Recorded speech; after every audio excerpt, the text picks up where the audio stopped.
Hello guys and welcome back to my channel, and today I'm going to show you how you can make a blur effect in a video in Premiere Pro. So firstly open up your Premiere Pro.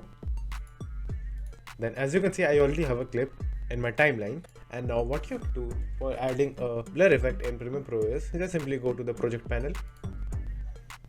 Then just simply click on the new item over here. Then click on adjustment layer.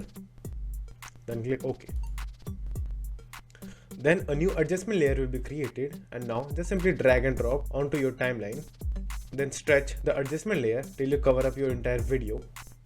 And we are using an adjustment layer because, for example, multiple cuts in a video, and if you want to add blur effect, you have to add blur effect in each and every one of the video that you have cut it. But by using adjustment layer, you can just simply use the blur effect onto one single layer, and that will affect all the layers under it. That's the basic use of adjustment layer. And now how you can get the blur effect. So just simply search in the effects panel over here, Gaussian blur. Then scroll down and simply drag and drop Gaussian blur onto the adjustment layer like that. Then click on the adjustment layer, then go to effects control. Then give a blurriness percentage. Let's say, for example, let's go with 75. So as you can see, the video has been blurred, and make sure to click on the repeat edge pixels, which will remove the black edges over here on the sides of the video. So as you can see, it is removed. Now let's make a keyframe for this blur effect and make it fade in and fade out. So for doing that, just simply click on the reset button over here. Then go to a point in the video where you want the first keyframe for the blurriness. Then just simply click on the stopwatch over here to make your first keyframe. Then just simply go a little bit forward where you want the video to be completely blurred out. Then I will take 75. You can take any number of your liking. Then go a little bit more further.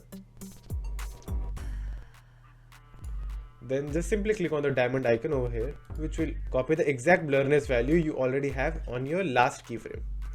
And now for the last keyframe, just again click on the reset icon, which will turn back into 0. Now we have 4 keyframes, and now if I play this video, it will be fading in and fading out. Let me show you. So as you can see, the blur slowly fade in, and now it will slowly fade out. If you want to make this much faster, just simply shorten the distance of the keyframes like this. And now if I play this clip again, you can see it is now much faster than the previous one. So that's it. That's how you can create blur effect in Premiere Pro. So thank you for watching. Do like and subscribe to my channel, and take care.